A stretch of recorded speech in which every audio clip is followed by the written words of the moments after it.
Présidentielle, après le duel de meeting à l'extrême droite, le temps du communiste Roussel à Marseille. Au lendemain d'une confrontation par meeting interposée à l'extrême droite, c'est la gauche qui tient le haut de l'affiche dimanche de la campagne présidentielle, avec un meeting du communiste Fabien Roussel à Marseille.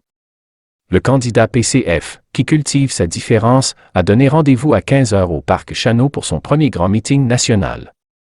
Il défendra son programme pour « La France des jours heureux », présenté fin janvier, SMIC à 1 500 € net, 500 000 emplois en plus dans les services publics, revenus étudiants à partir de 850 €, nationalisation d'EDF ou encore triplement de l'ISF. Le peuple de gauche est à conquérir. Il est aujourd'hui en train de bouder les urnes. Il a été déçu par une certaine gauche qui a gouverné mais n'a pas répondu aux attentes, affirme au journal La Marseillaise M. Roussel, qui compte profiter d'une certaine dynamique autour de sa candidature, alimentée par son franc-parler.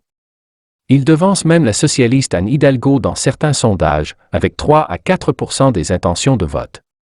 S'il a choisi Marseille, c'est parce que c'est la deuxième ville de France, une grande ville populaire, avec beaucoup d'activités industrielles et l'industrie, assure-t-il.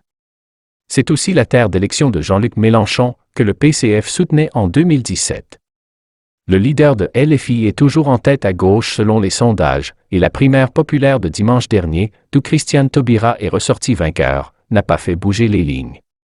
Madame Taubira, créditée de 4 à 6%, assure au JDD qu'elle ne se résigne pas à la désunion à gauche et qu'elle ira jusqu'au bout, déroulant ses propositions pour une démocratie moderne, afin d'en finir avec la monarchie présidentielle. Toujours à la peine, Anne Hidalgo se rend dimanche à Lille pour une déambulation aux côtés de la maire PS Martine Aubry, avant d'assister dans la soirée au match de foot LOSC-PSG. La candidate, qui a reçu samedi le soutien appuyé de l'ex-premier ministre Bernard Cazeneuve, devenu président de son comité de soutien, vient de perdre celui du premier secrétaire de la Fédération PS du Nord, Benjamin Saint-Huil, qui a quitté son parti, estimant que la gauche offrait un spectacle désolant. Égalité à l'extrême droite. C'est à Lille aussi que s'est tenu samedi un meeting du candidat d'extrême droite Éric Zemmour, contesté par des centaines de manifestants antiracistes et antifa. Il a critiqué l'assistanat, qui selon lui favorise l'immigration, devant 6 000 partisans chauffés à blanc. À Reims, sa rivale Marine Le Pen tenait elle une convention présidentielle devant 4 000 militants.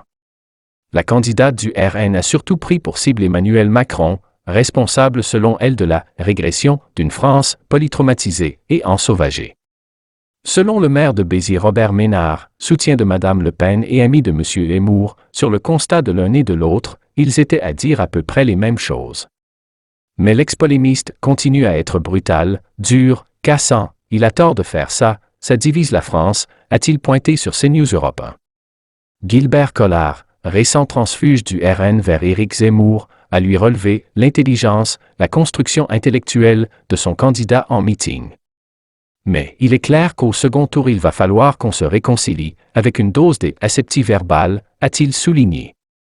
Les deux prétendants d'extrême droite sont donnés à égalité dans un sondage Ipsos Soprasteria à 14% au premier tour, derrière Valérie Pécresse, 16,5%, et Emmanuel Macron, 24%. Une courte majorité, 51%, juge que la candidature du chef de l'État ne fait aucun doute et qu'il devrait se déclarer dès maintenant, par souci d'équité avec les autres candidats.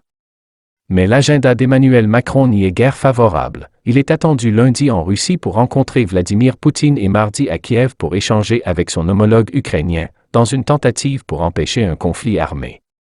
La semaine prochaine, le président de la République est pleinement président, a défendu la députée LREM Aurore Berger à France Info. Son camp continue de se préparer néanmoins, après quelques bisbilles entre ténors, c'est l'heure du rassemblement dimanche. La Maison commune de la majorité organise un grand atelier à Aubervilliers, Seine-Saint-Denis, intitulé « Écrivons demain avec vous ». Stanislas Guérini, LREM, François Bayrou, Modem, Édouard Philippe, Horizon, et Richard Ferrand, coprésident d'Ensemble citoyen, échangeront avec experts, représentants syndicaux ou de la société civile autour des enjeux de la France de demain.